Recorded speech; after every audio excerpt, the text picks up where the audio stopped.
Hello, listeners of Open Studios Pakistan. This is Bushra Malik.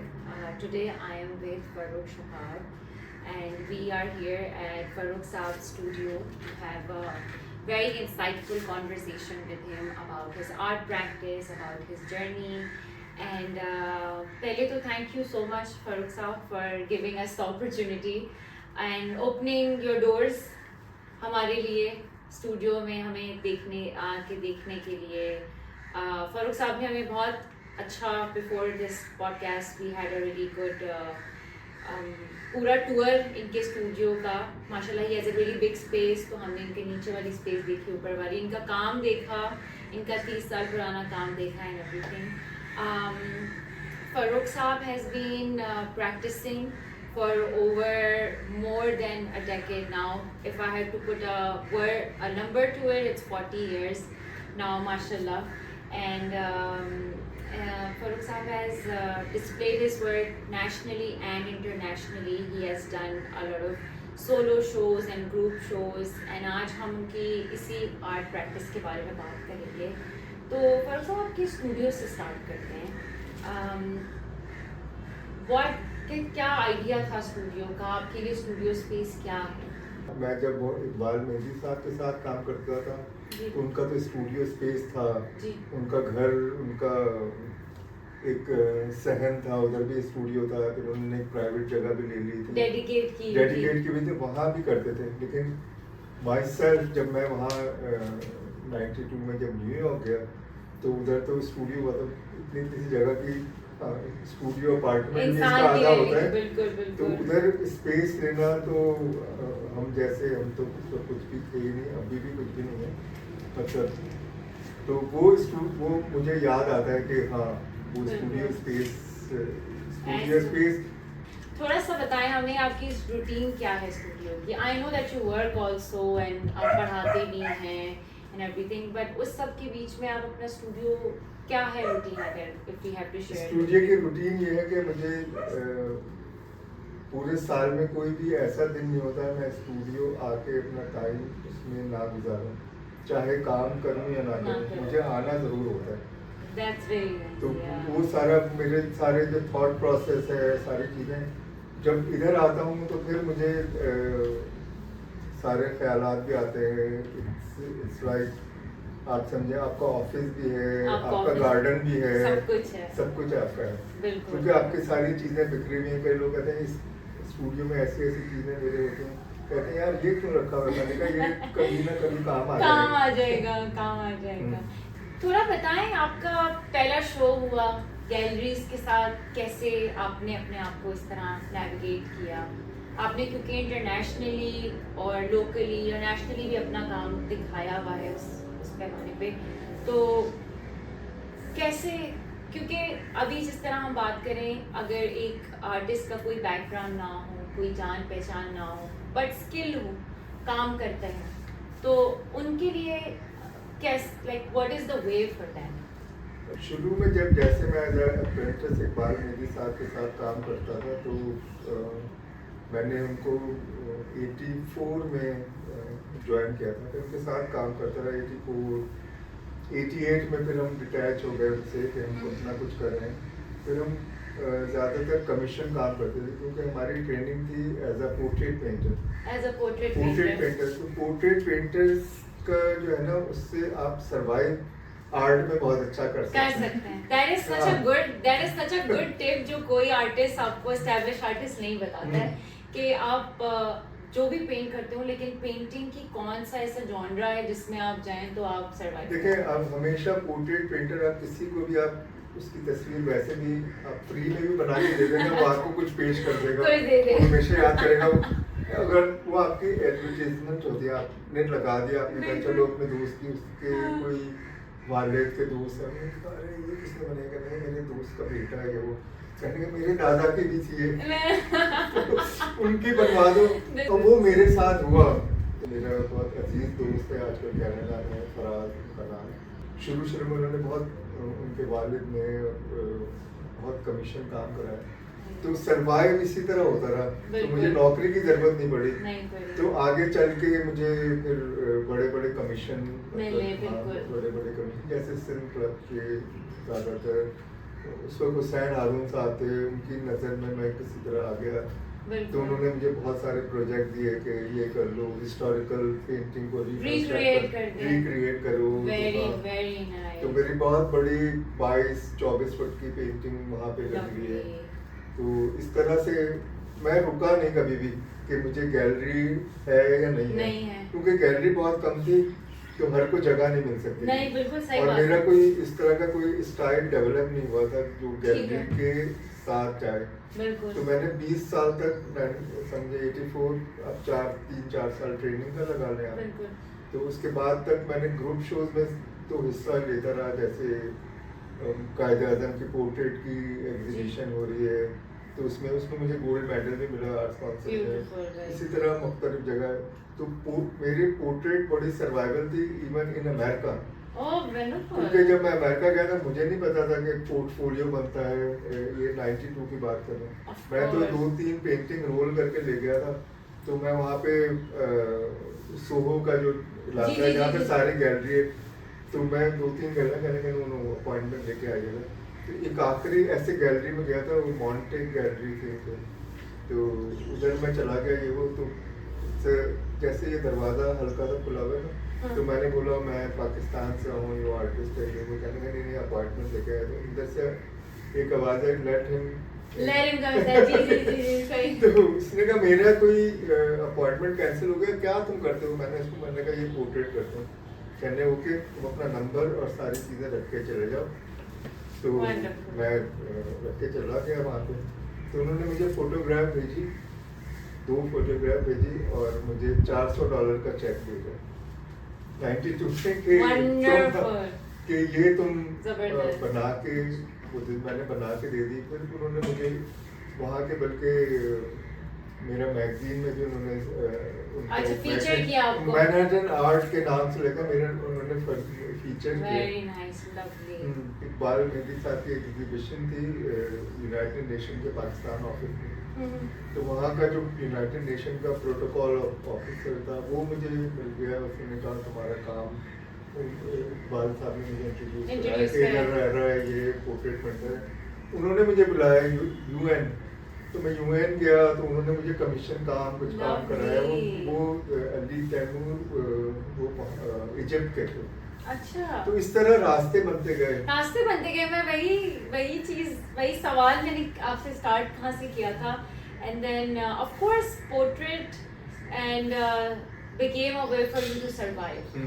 So portrait बहुत realistic, of course हम आप commission करते हैं तो वो realistic portrait बनाते हैं, and अभी जो आपका current, हम आपका काम का स्टेज देख रहे हैं, जिस तरह आपके काम ने इवॉल्व किया है, उस चीज़ से ब्रेक आउट करना, रियलिस्टिक पेंटिंग से ब्रेक आउट करके आपकी जो करंट स्टाइल है उसको आप कैसे देखते हैं? ऑफ कोर्स वो आपकी ही एक जर्नी है, आपका ही एक एक्सपेरिमेंट कह लें, आपका ही एक स्टाइल है, उस पर हमें प्लीज़ थोड़ा बात करें, थोड़ा हमें इंफॉर्मेशन दें, वो क्या प्रोसेस? ठीक है, वो सारा सिलसिला तो चलता रहा, और मैं कमीशन पोर्ट्रेट अमेरिका चला गया, फिर वहाँ से भी थक गया, मैंने कहा नहीं वापस आ गया। अब मैंने बहुत पोर्ट्रेट बनाई।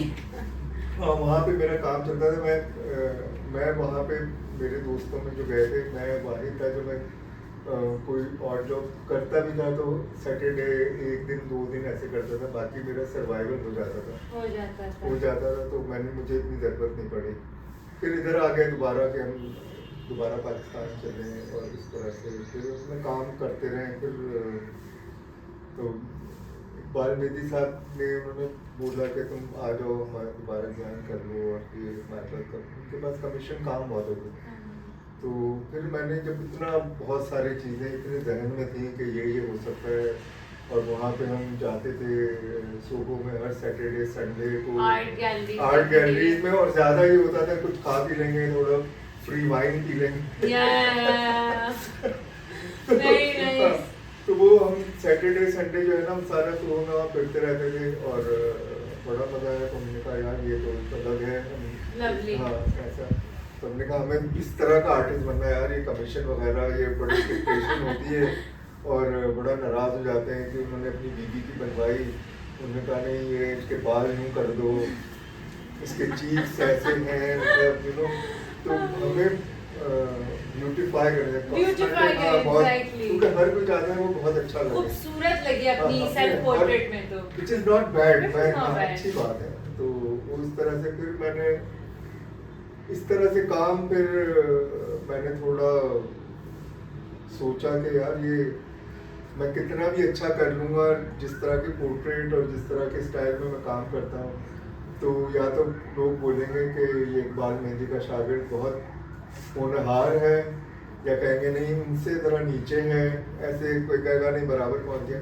तो मुझे जो है ना वो कॉर्ड काटने थे, बिल्कुल कॉर्ड, क्योंकि आपको रहाई चाहिए होती है। अगर आप इतने बड़े लोगों के साथ और बड़े नाम के साथ जुड़े रहेंगे ना, तो आपका अपना कोई इंडिविजुअल, मतलब ये नहीं है कि ये डेलिब्रेट होता है कि नहीं मैं नहीं क्यों करूँ, सबकी इज्जत होती है, लेकिन अपना इंडिविजुअल लाना ज़रूरी होता है कि आपको आपके काम से पहचाना जाए। इस तरह मैंने एक्सपेरिमेंटेशन शुरू की, उसी जो अपने जो रियलिस्टिक मैंने ह्यूमन फॉर्म पे कुछ चीज़ें, बहुत से आर्टिस्ट हैं जिनसे मुझे इंस्पायर हुआ कि इस तरह से लोकली पाकिस्तान से भी, और जो बाहर जाके जब हम बाहर ट्रैवल जब हमने किया तो हमें गैलरी का पहली दफ़ा, पेरिस में लूव्र गैलरी चले गए, ये तो और म्यूजिक रॉक्सी और world famous galleries you have been to, central Pompidou, तो वो सारे न्यूयॉर्क में, और इस तरह से या लंदन में जो वो है टेट मॉडर्न, तो फिर थोड़ा सा उसको डाइजेस्ट करने की कोशिश की। It is a lot to digest, traveling and then absorbing all the art and वो अंडरस्टैंडिंग फिर अपने काम में फिर उसको अपने तरह से कोई से इन्फ्लुएंस नहीं दे रहा है। तो वो फिर सबसे पहले जो मैंने एग्जीबिशन, क्योंकि मैं गैलरी आर्टिस्ट नहीं था, मुझे तो काम मिलता था तो पैसे मिल जाते थे, तो वाह होती रहती। तो 2004 में या उसमें मैंने ग्रुप एग्जीबिशन में अपना नया काम किया, या मेरे जो जानने वाले थे वो आके कहने लगे ये, मैंने कहा ये मेरा एक्सपेरिमेंटल काम है। तो एक काफ़ी ब्रेक जो है ना, मैं शादी के बाद मेरी वाइफ जो है वो एयरलाइन में थी, now she is a very famous female actor. तो वो वहाँ पे हम जब हम शादी के बाद गए तो वो एक हम अपार्टमेंट में रहते थे, वहाँ पे उनकी एक फ्लाइट थी और ये वो कुछ डिले हो गई, कुछ फंसले हो गए थे, तो वो 15-20 दिन तक मैं अकेला था, और वो लंदन में बर्फ और ये वो, मैंने कहा क्या करूँ, नीचे एक बार था लेकिन कहाँ तक जाएगा बराबर में। तो वो ऊपर कुछ चीज़ें हमारे वो लॉफ्ट में कुछ चीज़ें पड़ी हुई थी, उससे वो कोई पेंट और यूं और मैगजीन और कुछ ब्रश और ये माउस पेन, तो इससे मैंने कुछ चीज़ें जो है ना वो बैठ के मैंने, समझे आप 15-20 दिन में मैंने कोई 25-30 मैंने मुख्तलिफ कार्डबोर्ड जो भी चीज़ थी, मैगजीन, पेपर, कोई पेपर पड़ा हुआ था, वॉल पेपर के टुकड़े पड़े हुए थे, उस पर मैंने कुछ काम शुरू किया। उसका एक हिस्सा जो है मैंने कराची में डिस्प्ले किया, तो मैंने कहा यार ये तो बड़ा अच्छा है काम, ये अच्छा ये भी बिक जाता है तो उससे मुझे वो एक्सपेरिमेंट वो 2003-2004 था। तो उसके बाद जो है ना पूरा डायरेक्शन मेरी चेंज हो गई। फिर मैं 2005 में मैंने पहली सोलो एग्जीबिशन की इंडस गैलरी में, मैंने इमाम साहब की गैलरी थी, उस वक्त जो उनका इंतकाल हो गया था, तो उनकी wife she is very kind to me, तो मैंने बोला नहीं तुम यहाँ पे करो। फिर इस तरह फिर ज़नैनी गैलरी में किया, सायरा इरशाद ने तो फिर ये मुख्तलिफ जगह यूँ, फिर इस्लामाबाद में सारा, फिर पूरी लाइन है कि मेरे घर 15 तो सोलो शोज हैं। बिल्कुल बिल्कुल। Your openness to change and wanting to change कि भाई मुझे बदलाव चाहिए या मुझे अपने काम में ये करना है, एंड ये कहानी तो बहुत मजे की है. मैं तो विजुअलाइज करी थी इसको, finding paints and wallpapers and magazine in a loft. मतलब आइडियल सिचुएशन हो जाती है एक आर्टिस्ट के लिए, उसको सप्लाईज मिल जाए and you have all the time in the world. ये पेंटिंग लगी है 2004 या 5 उसकी है. तो अभी ये फिर उसके बाद मैं ये करने के बाद फिर कैनवस और इस तरह की फिर मैं ज़्यादातर फिगरेटिव पेंटिंग और इस तरह का काम करने लगा. कभी कभी बहुत डल काम होता था मेरा, बिल्कुल. हाँ, फिर मैंने उसके बाद सेल्फ पोर्ट्रेट शुरू कर दी. फिर वापस से you got back to it. लेकिन वो इस तरह की नहीं थी सेल्फ पोर्ट्रेट. वो बड़ी स्टाइलाइज, मतलब वो लाइक वो नहीं था ऐसा जिस तरह के कमीशन पे काम होता है. तो मैं आईने में देख के, मुझे किसी ने पूछा कि यार अपने आप को बनाते रहते हैं. मैंने कहा यार मॉडल के पास इतना टाइम है ना, पैसे मेरे पास, तो सबसे मुझे इजी रहता है अपने आप को बनाने. तो वो मलंग सीरीज शुरू की. मुझे फैसिनेटेड बाय, जब मैं शहर में जहाँ भी जाता हूँ ना, उनके जो पुराने जो सिटी है ना, उसको मुझे देखने का शौक है. मैं उधर जाके अनप्लान्ड घूमने लगता हूँ. कहीं भी घूम गया, कहीं भी नई जगह मिल गई. मैं न्यूयॉर्क में भी ऐसे करता था, लंदन में भी ऐसे किया, अपने शहर में लाहौर, पिंडी, जहाँ भी जाता हूँ मैं कहता हूँ मुझे छोड़ दो, मैं सुबह सुबह निकल जाता हूँ कि कहाँ अच्छे, पूछो यार पाए कहाँ अच्छे मिलते हैं. उधर चले गए. वहाँ पे अगरबत्तियाँ जैसे जल रही हैं, और वो सारा एक जगह थी जहाँ पे वो ग्राफिटी आर्टिस्ट और ये वो रहते थे. तो वो अलग दुनिया, उधर मैं चला जाता था. तो ये इंस्पिरेशन होती है. तो वो फिर जो मलंग सीरीज शुरू की, फिर वो भी करते करते फिर अब जैसे बर्ड सीरीज है, जो न्यू जो है 4-5 साल से जी. बर्ड्स क्यों सिंबॉलिक हैं आपके लिए, क्या बर्ड्स के मैंने आप ताहिर इतनी मशहूर वो उनकी फरीदुद्दीन अत्तार की द कॉन्फ्रेंस ऑफ बर्ड्स है. तो वहाँ से मुझे वो इतनी फैसिनेटिंग, वो 4600 वर्सेस की पूरी उनकी, हाँ, जो उनकी पोएट्री है. तो वो कहाँ से शुरू हो गई और क्या क्या उसमें कितने वाक़यात हैं. कहीं पे नरेशंस हैं, कहीं पे तकरीरें शुरू हो जाती हैं. तो वो पूरा एक बड़ा ज़बरदस्त वो है. तो उधर से मुझे वो फिर बर्ड्स का वो शुरू हो गया. It inspired you. तो वो मैंने अपने काम के साथ जो है उसको इंटीग्रेट किया एक तरह से. फरूख साहब, what advice would you give to our emerging artists, mid-career artists? And क्योंकि इस पूरी हमारी जो कॉन्वर्जेशन हुई है, बात हुई है, इसमें आई फील लाइक आपका काम के साथ dedication and consistency from the portrait times to current times to showing your work all over the world. And तो फिर आप इस तरह लोगों को, emerging artists और mid career artists को क्या एडवाइस देंगे? आजकल बड़ी शिकायत है ये यंग जनरेशन को नहीं आता. ये वो मैं खुद पढ़ाता हूँ और उनसे बातें होती हैं. तो मेरे ख्याल थोड़ा सा जो है ना, वो जो जनरेशन गैप है, बातचीत होनी चाहिए. हमारे यहाँ वो गैप हो गया कि मैंने कहा नहीं ये तो बोलेंगे, बदतमीज बच्चे हैं और बहुत जल्दी में रहते हैं. तो उनको बस ये बोलें कि थोड़ा सा कंसिस्टेंसी चाहिए और थोड़ा टाइम जो है इतनी जल्दी ना करें. बस थोड़ा सा टाइम दे दें. जाहिर है अब इंस्टेंट वर्ल्ड है, इसको हम चेंज नहीं कर सकते और जो सारी चीज़ें ठीक है. लेकिन अगर इस तरह के, अगर आपको डिजिटल, कोई भी आर्ट बुरा नहीं है, अच्छा बुरा कुछ नहीं है. आर्ट है, मतलब उसको किसी ब्रैकेट में नहीं करना चाहिए कि एक जगह जो है किसी बॉक्स में कर दिया कि बस यहाँ पे इसके बाद नहीं है.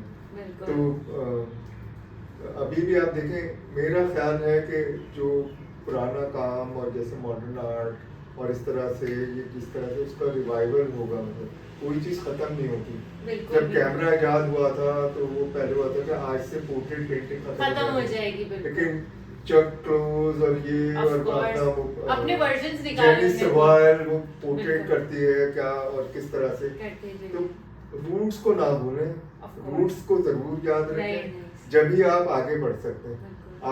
आप सिलसिला जो है ना वो चल रहा है. जैसे मैं शायरी बोलूँ कि अब तो अब तो नए जनरेशन की शायरी है, मुझे गालिब की जरूरत नहीं है या मीर की जरूरत नहीं है या मीरा जी की जरूरत नहीं है, ऐसा हो नहीं सकता। वो आपको जरूर, इसीलिए रेम्ब्रांड हमेशा रेलेवेंट रहेगा, माइकल एंजेलो हमेशा रेलेवेंट रहेगा और बाकी भी डेमियन हर्स्ट भी रेलेवेंट रहेगा। मतलब ये कोई लड़ाई नहीं है, हमारे एक लड़ाई कर दी है कि नहीं ये मॉडर्न आर्ट वो एक प्रोसेस बिल्कुल अपने आप को एक डब्बे में डाल दिया है हाँ।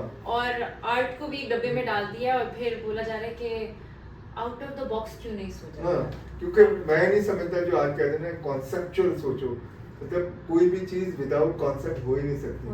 वो सब कॉन्शियस में कॉन्सेप्ट है उसका, तो उसको आपको निकाल नहीं सकते। Very nice. हमारे यहाँ एक मैं किसी का to hear this I think थोड़ा हम लोग like as a younger generation हम लोग खुद बहुत अपने आप को मुश्किल कर लेते हैं कुछ चीज़ें इस हिसाब से कि सिंपल सी चीज़ है उसको सिंपलीफाई करें, सिंपल ही सोचें उस तरह आपको, एंड हर चीज़ को ओवरली कॉम्प्लिकेटेड ये कॉन्सेप्चुअलाइज ओवरडू करने की जरूरत है। अगर कोई चीज़ आपकी मेमोरी है तो मेमोरी है, लाइक सिंपलीफाइड करें। जैसे हमारे और भी मैं कंपेयर नहीं करना चाहता, फिर वहीं पे आ जाती है कि हमारे जमाने में ये होता था और आपके जमाने में।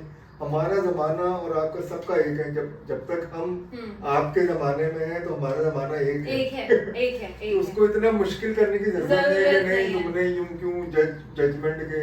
मैं वहाँ पे मुझे मंटो पे कोई काम करना था, उर्दू बाजार गया तो कर रहा था कितना, मैंने कहा ये वाली किताब दे दें ये वो, तो कहने लगा ये क्या है, मैंने कहा ये आप शाम को आइएगा मेरे पास बैठिएगा, इत्मीनान से मैं बताऊंगा। अभी जो किताब मैंने लिए ना वो मुझे थे और अपने पैसे लिए, थोड़ा सा नाराज हुए लेकिन यू नो आई थिंक एक आर्टिस्ट का एक ये भी बड़ा I don't know you can also correct मी इसमें कि जब हम अपना काम पब्लिकली बना के ऑडियंस को दिखा रहे होते हैं ना, there is always going to be judgement. लोग तो good feedback bad feedback, it's feedback is feedback. नहीं वो आपकी बात बिल्कुल सही है, लेकिन जब आपने अपना काम पब्लिक कर दिया ना उसके बाद अपने कान बंद कर लें, फिर नए काम पे सोचें आप। मतलब उसको कोई गाली दे, उसको कोई फाड़ दे, जो भी करे वो आपने पब्लिक प्रॉपर्टी में दे दिया, उसके बाद आपको कोई काम नहीं है कि उस पे आप देखें कि इसमें क्या अफसोस करें या मुझे मेरे एक दोस्त ने फोन आकर लगा मेरे बारे में इतना बुरा लिख दिया। मैंने कहा यार तुम ये बोलो कि तुम्हें जो इसने इस काबिल रखा कि इस पे बात भी हो सके। मतलब आपको टोटली इग्नोर कर देता, कहना हाँ यार ये bad publicity is still publicity. कोई आप जब पब्लिक उसमें दे दिया, लोगों ने तुम्हारी पेंटिंग के बारे में यूं बोल रहे हैं तो मुझे तो कोई परवाह नहीं।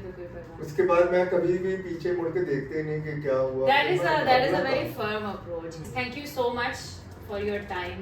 And Archbishop Farooq Saab has to go. And he is also, I think आप अपनी क्लास के लिए जा रहे हैं। नहीं आज मैं आर्ट्स काउंसिल में उधर उनकी गवर्निंग बॉडी भी है। बिल्कुल मैं पढ़ाता भी हूँ उधर। And you've been doing it for last 6-7 years if I'm not wrong, mashallah. So very interesting and I feel good that people have kids especially have someone like you to tell them, to nurture them, क्योंकि बच्चे जब इस process से जा रहे होते हैं, अपने आप को आर्ट के बारे में एजुकेट कर रहे हैं, सीख रहे हैं, तो एक अच्छा उस्ताद होना, एक अच्छा फिगर होना उनके सामने उनके साथ, वो बड़ा इम्पोर्टेंट है।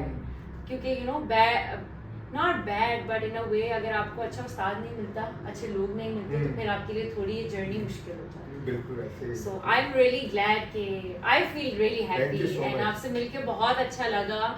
And I'm just gonna wrap this up and I hope आप सबको हमारी conversation में मज़ा आया होगा। मुझे तो आज बहुत मज़ा आया, मैंने तो बहुत सुना, मैं वैसे बहुत बोलती हूँ पर आज तो बहुत मज़ा आया। आज मैं ज़्यादा बोल it was bound to very nice and thank you so much. We'll see you guys soon inshallah. अपना ख्याल रखें, अल्लाह हाफ़िज़।